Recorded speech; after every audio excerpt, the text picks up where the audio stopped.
This week we take a look at the latest Edward Snowden revelations, the developing situation in Guantanamo Bay, why compassion matters, and ask whether or not corporations can actually serve the public interest. All this and more tonight on the Conscious Resistance Network.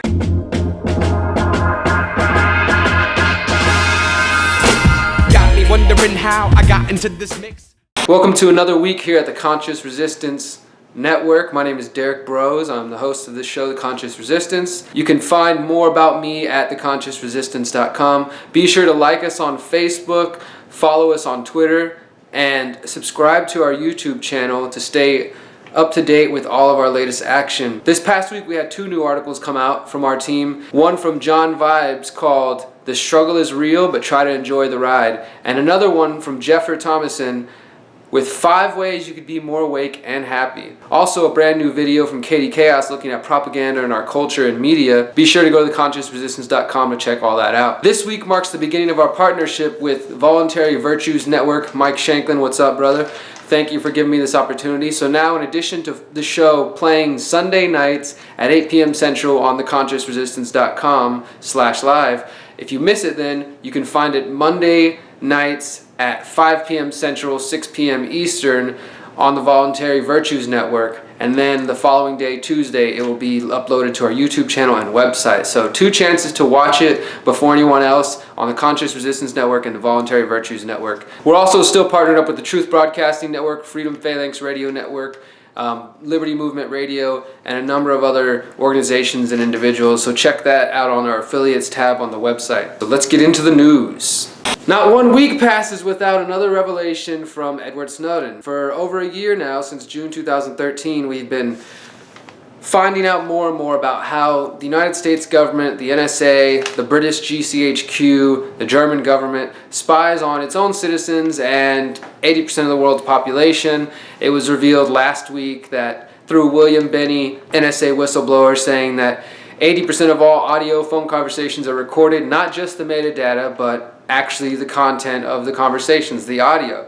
So what's next? According to new leaks put out by Glenn Greenwald and The Intercept, the British GCHQ, and I imagine the American NSA and every other government with enough money, are not only manipulating public opinion by, spreading propaganda and disinfo campaigns. We now have the exact names of the programs they use to keep us in the dark. These programs let them do everything from manipulate public polls to shutting down YouTube accounts, all kinds of things. Let's take a look at this list here and see what we know they can do. This tool is called Airwolf, and it allows them to get your YouTube profile, comment, and video collection. Birdstrike is Twitter monitoring and profile collection. Glassback is a technique of getting a target's IP address by pretending to be a spammer and ringing them. The target does not need to answer. Gestator, now this one's interesting. The application of a given message, normally a video, on popular multimedia websites. YouTube. Underpass, change outcome of online polls. Warpath, mass delivery of SMS messages to support an information operations campaign. Spring Bishop, finding private photos of targets on Facebook. Gateway, the ability to artificially increase traffic to a website. Slipstream, the ability to inflate page views on a website. And Angry Pirate, a tool that will permanently disable a target's account on their computer. The documents that have been leaked show these programs. They show the terminology behind them. And as I said, I don't believe this is probably that the British government is alone on this. There's likely an NSA version of this program as well. Of course, the NSA and most of the intelligence agencies around the world are going to have these type of tools. People like Alex Jones and other YouTube personalities, internet activists have been saying for years, they took down my video, they changed my video count, and we've seen this happen. Sometimes I've been a part of social media protests where, for instance, we would all share a particular word, hashtag a particular word on Twitter or Facebook to try to get it in the trending categories. And you would see whatever it was, no war with Iran, no war with Syria, whatever the word was, you could see it in the Google Trends and sometimes on Facebook, and then it would be there for maybe 5 minutes or so and it's gone. And it's just one more reason why it's important for you to know that the internet is not a safe space. The internet is not somewhere that you can just talk and do whatever you want, and you're not going to be monitored, and where you can truly trust the results from the media that you're seeing. That's why you need to know your media sources. Go to independent sources, go to new media sources, or become your own media source. Do the research, investigate, find out for your own mind. So that's one way that technology is working to enslave us and to deceive us. But how about another way that technology is actually helping us move forward? My friend, writing partner, and TCR and team member recently wrote an awesome article for trueactivist.com discussing one of the many ways that apps and technology are going to free us. He takes a look at this new app, this crowdfunding app that's called Hands Up, that is designed to solve the problem of homelessness. All around the world, all around the country, people are blamed, prosecuted, persecuted for being homeless. It's become a crime now to be homeless. And, before we dive into that topic and people say, well, I'd never be homeless because I wouldn't let myself get there. Everybody deals with different circumstances. It's hard to judge someone. What we do know is that there's so many people out there that are homeless. There's so many empty homes that have been taken by the banks. And we're smart, intelligent, free, beautiful people with technology. Why can't we come up with solutions that will solve this silly problem? And to do that, first of all, we're going to need ideas like this. And we need to look at the overarching structures that rule our lives and see, why are people homeless and why do these things happen? So this new Hand Up application, it seeks to rid people who want to donate and be charitable to their fellow human being, but are sort of afraid that they're going to actually hurt people. You've seen somebody on a street corner or somebody on a block when you're driving by, and they come up to your window and you can see empty bottles maybe behind them of beer, or they just look like they might be addicted to drugs. So you might pass judgment and say, I'm going to hold off on donating to them because I'm afraid it's going to go towards something that's going to hurt them in the long run. Well, this app will get rid of that. So the people who sign up to get donations and to get funds they need from their community through Hand Up, they will have to make a list of things that they need in order to progress in their lives, either tools that they need to get a home, to get a job, clothes, etc., things like that. Whatever it is, they're going to have very specific needs listed, and the people who donate, if you go to Hands Up and you become a part of it, you'll actually be able to see the profiles of all these different people who are on the streets and hear their stories, and you can follow along with them. It's like, they tell you in those ads that you can donate or invest or adopt a kid from Africa or something like that, and they'll tell you the whole story. Well, this is like that, but it's more, I'd say, more real. So you get a profile of somebody who's in your community and struggling, you find out their story, etc., and you can donate to them through this website, and it'll go specifically to those needs.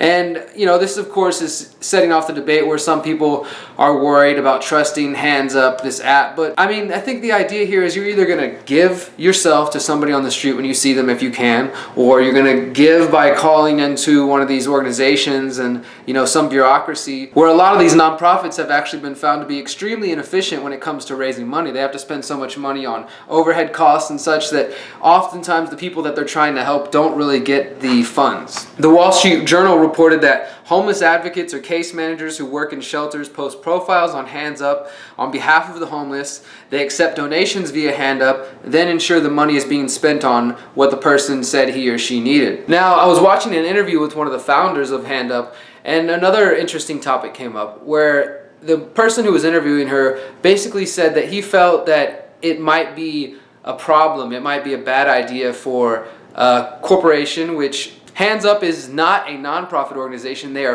a for-profit organization that is seeking to do good. And so the guy who was interviewing the founder, he said he had problems with an organization making money from helping solve the homeless problem. But I thought she made a very interesting distinction there. She said, well, it's not that we're making money off of the homeless by keeping them homeless. We're making money by solving homelessness. So I just wanted your thoughts on that. Do you think it's wrong for people to make money off of these type of things? I think it's silly, but some people have that mindset where they have this, they get this thing inside where they feel like, oh, I shouldn't be making any money off this, so any money I make off this is going to go towards charity. And that is a good idea. It's a great idea. But if you want to make money while you're coming up with a product and putting it into the market and then expending your energy and your time to craft it and to put it out there and to do the work, well, there's nothing wrong with making a living off that, and it's even better because you're making your living off doing something you care about and helping other people, which is a beautiful thing. And in that interview, they mentioned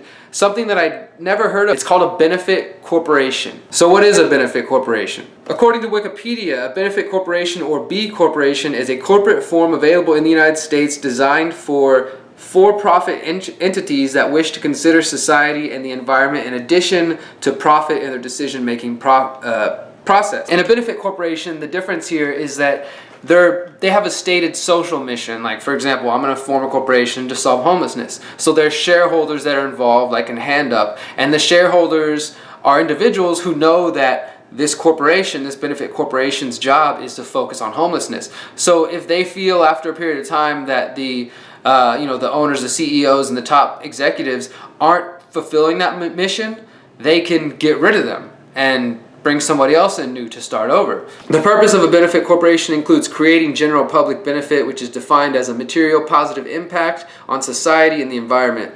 Benefit corporations' directors operate the business with the same authority as a traditional corporation, but wherein a traditional corporation shareholders with proper standing judge the company's financial performance, here they judge qualitative performance based on benefit corporations' stated goals. So what do you think about that? Is it actually possible that we could create a corporation with a stated mission and make the world a better place? I mean, there's a lot of people who think that corporations are the problem and government's the problem. For me, the reason I haven't turned the Houston Free Thinkers or the Conscious Resistance Network into a nonprofit is because I personally don't want to work with the state at all. I don't want tax breaks or whatever. I just don't want to deal with them at all. So I'd rather not even be involved with them and work outside of their control as much as possible. Black and gray markets. But what are your thoughts on this benefit corporation business? Every week we're releasing new videos from my bike tour that I took in late April, early May. Last week when we checked in, I was still in Central Texas, getting towards West Texas. I was starting to get in trouble with flat tires, running out of water, and all kinds of things. So let's check in and see where I'm at now. All right.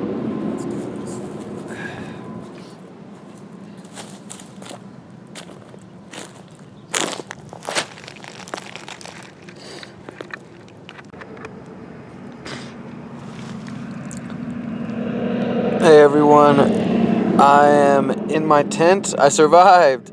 It's Saturday night. I got chapstick on. I just wanted to update you. After talking earlier, I replaced both my tires. I rearranged them. I started getting on the road, and sure enough, an elderly couple gave me a lift all the way into Junction, which is where I'm sitting down now.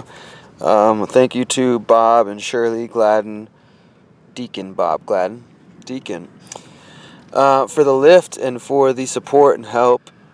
I got my water filled, got some food in my stomach, got tent set up and camped out, about to smoke it down, lay it down for the rest of the night, and pick it up in the morning. I'm dirty, I'm exhausted, I'm sunburnt, my lips are chapped, but I'm alive and I'm free. Peace.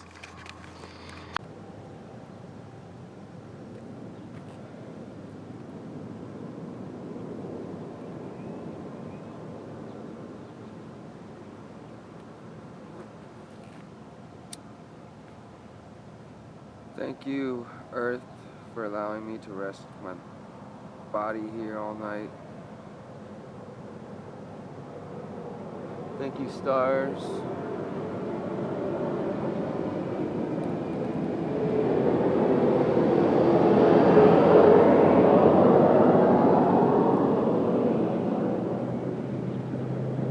Thank you, animals, for not coming and attacking me. Thank you to all the nice people I met yesterday, to Bob and Shirley. Thank you to my tent and my equipment and my bike, to all the people who are praying and watching over me, helping me with information along the way. This journey is as much yours as it is mine. Thank you for another day to let go of my fears and to just be free out here, to remember that I am free the moment I choose to be. I am free from all mental blocks, from all fears, doubts. The sooner I understand them, the sooner I can rid myself of them. So I ask these things of you, Great Spirit, give me the strength the strength that I need to spend another day under all this beauty.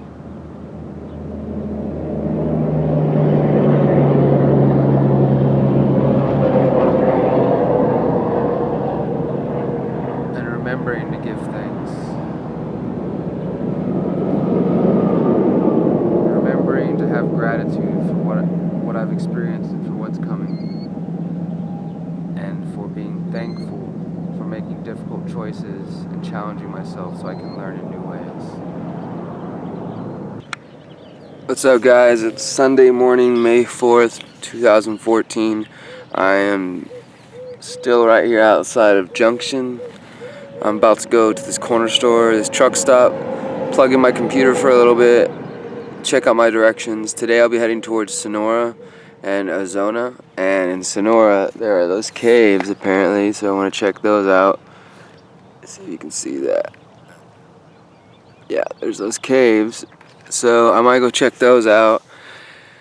The furthest I think I can get today is probably Arizona, and then it's still another day's ride to get to Fort Stockton, and then a couple more days to El Paso. So I may be getting picked up by someone along the route to make sure I get to California on time for the United We Stand Festival.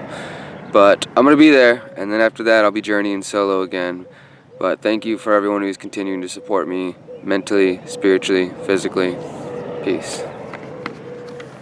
Guess what? We actually have some good news. Guantanamo Bay, it's one of the biggest blights on America's history and our apparent record or wanting to be the freest nation in the world. This is one of the biggest stains on our collective consciousness, that we have a president that won't close down such a horrible institution, that we have military soldiers that treat other humans like dogs, and that all of our tax dollars are funding it.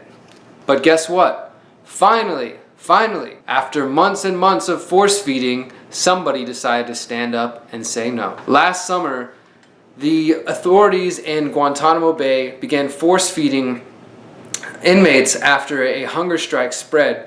At one point, there was 100 participants involved in the hunger strike. Before December 2nd, 2013, officials used to give out numbers on how many people were involved in the hunger strike, what their conditions were, and how they were doing. After that, they stopped giving out numbers, so to this day, nobody knows exactly how many people are still involved in the hunger strike anymore. Prisoner Abu Wal Diab, who's a Syrian citizen who's fighting to have the force feeding stop, he told his lawyer that a male nurse told the authorities, "I have come to the decision that I refuse to participate in this criminal act."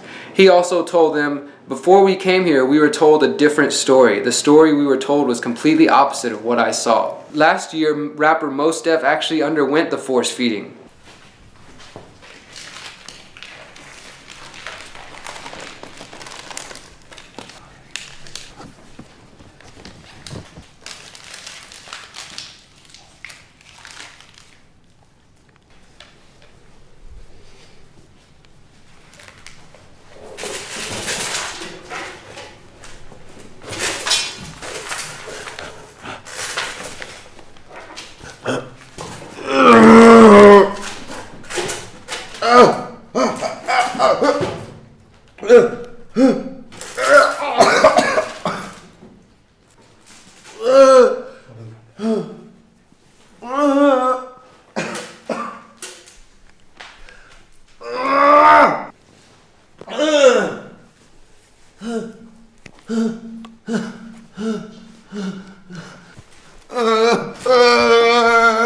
But I want to give a huge round of applause, totally commend this nurse here at Guantanamo Bay. Can you imagine the pressure to be in that environment and to watch this stuff happening on a daily basis, and to think that maybe you became a nurse or you went into the medical profession because you actually wanted to help people, and you're sitting there having to force feed human beings and stuff tubes down their nose, up their throats and everything. It's a horrible thing to see, I imagine. It's horrible just to watch the video of Mos Def, so I can only imagine when it's happening every single day to around 100 people or so. It's got to disturb you. So awesome job, another victory for humanity. A human being shows that despite what the authorities and the higher ups and the laws may tell you, it doesn't mean that it's right to do these things, and you can still show compassion and be a human being and stop doing these unjust, disgusting acts. Score 1 for humanity. For this week's conscious thought of the week, I'd like to offer you a tip on how to make the world a better place. Stop being a douchebag. No, seriously. So when I'm online, I occasionally, get locked into these debates that take up my entire day, and I sit there furiously typing away, wondering if I'm ever gonna get sense into whoever it is I'm arguing. And I imagine that they're on the other side of the world or the city or the country or wherever they're at, thinking the same thing. When am I gonna get this idiot to understand my point of view? And often these debates turn into arguments, and then these arguments turn into whose ego is going to be bigger and prove themselves here. And it turns into chest beating, whether arguing with males or females, it goes that direction. And what I'm working on doing, and what I hope that you'll work on doing in your pursuit of creating a more free and beautiful world and learning about yourself in the process, remember to be compassionate. Look into compassionate activism. So why is it important to be compassionate? Why does it matter if you can empathize with your fellow human being and put yourself in their situation? Well, without being able to see yourself as a reflection of everyone else around you, and vice versa, everyone else a reflection as you, then it's sometimes difficult to empathize and to understand where they're coming from, and then from that point to understand why you should hear their viewpoints out and why you should even work with them. And then it's easy to just say, you know what, fuck it, everybody is an ignorant person, they're a bunch of sheeple, and even the ones who do kind of agree with me, I don't like them either. Instead, I'm just going to stay in my hole and I'm not going to work with people to change the world. Well, that's a very scared attitude that some people unfortunately take. I want to use a quote from Siddhartha Gautama, the Buddha, to emphasize my position here. He said to watch your thoughts, because your thoughts become your words become your actions become your behavior, and your behavior becomes your destiny. In order to change the world, we need to start with compassionate thoughts. We need to have compassionate words, compassionate action. You need to have mindfulness all the time when you're doing these things. For example, in the video last week of me on the streets doing the flag thing, I started to lose my temper a little bit, and you can hear a quiver in my voice, and I'm like, you don't know jack shit. Well, that was me just, for one, I was feeling antagonized, I was feeling provoked, but my ego came out, and I was like, oh no, I'm going to get this guy. He's not going to come up and do this to me. I could have been a lot more still, and it's just about being mindful in all those moments, especially under pressure moments when things are intense. That's when you need it the most. But think about it like this. Without wisdom, compassion, and action, we're not going to be set. I believe we're not going to be set on the right path towards changing ourselves, understanding ourselves, and bettering the world. Because with wisdom, knowledge, you understand why the state's bad, and you understand what's going on in the government, and you're looking out for all the next false flag events and conspiracies and things like that. And so you have this wisdom, but without action, then nobody's going to know. If you just sit there and you stay in your cave and nobody knows what you know, and you don't spread that information, then you're not going to be able to create a lasting change. And if you're all action, you're just running around all the time doing things, but you're not taking time to slow down and gain wisdom and gain knowledge and really understand these positions and come from a place that you can communicate to other people, then again, you'll be failing in those ways. But if you have wisdom and you have action, you can do a lot. But without this third component, without compassion, you'll still be lost. Because if you have all the knowledge in the world and you understand the ins and outs of the way the world works, and you want to go out there and take action and do things about it, without the compassion to understand why you need to do these things for yourself and why it's better to create a world that's full of critically thinking people who pursue their own goals without hurting anyone else, if you don't have the compassion to see these things and compassion towards your fellow human being and compassion towards yourself, then it's likely that you won't care about making these changes. So look into that. So that's all this week. Be sure to like us on Facebook, follow us on Twitter, subscribe to this YouTube channel, go ahead and like the Voluntary Virtues Network as well, and look out for new articles and more videos at our website throughout the week at theconsciousresistance.com. Thank you guys for tuning in. Enjoy the music. Remember, you are not alone, and if you can hear this, you are the resistance. Peace.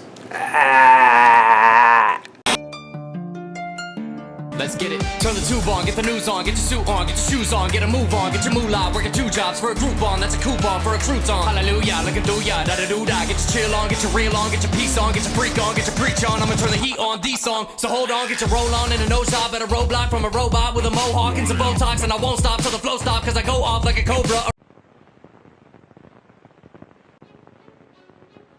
Welcome to the new age of renegade machines, the child of the new world and fascist regimes. Remnants of the Third Reich lurk behind the scenes, training all the puppets and then pulling on their strings. It's a dark, dark circus with a serpent man, a king, feeding on the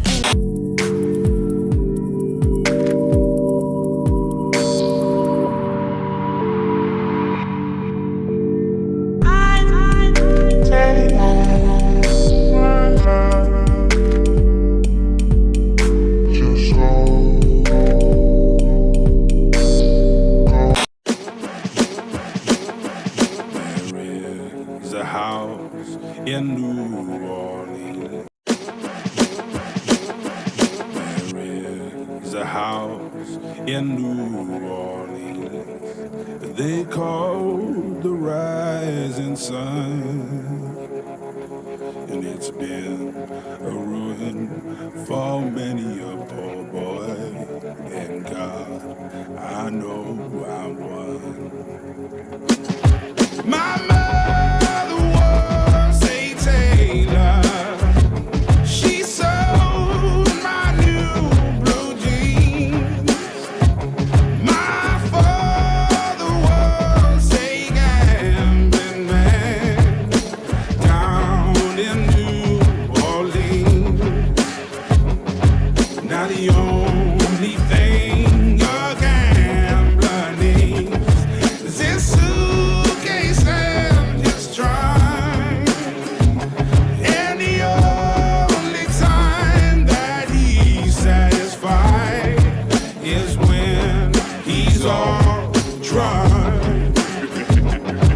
I pour another shot of sorrow in a dirty chip tumbler as demons dance in the smoke blown from tired lungs. Daddy was a drinker, I learned from the best, so it's really no surprise to see what I've become. Young dreams fade to black, but I thought you believed in me. I guess I should have took the time to tell you what you mean to me. I never thought that we would fall apart so easily, as a double rum sucks the color out the scenery. Oh, mother, tell your children not to do what I have done. Spend your lives in sin and misery in the house of the rising sun. Now I got one foot on the platform and the other on the train. And I'm going back to New Orleans to wear that ball and chain. Yeah. Love is the devil in a short skirt, with lips like fire in a razor sharp tongue. The only one who ever made it make sense. Now my breath stink of liquor and it's made my heart numb. The house of the rising sun. My head's getting weary and my time is done. I know I've done wrong sometimes, but just remember me for the songs I've sung. There's a house in New Orleans they call the Rising Sun, and it's been a ruin for many a poor boy, and God, I know I'm one.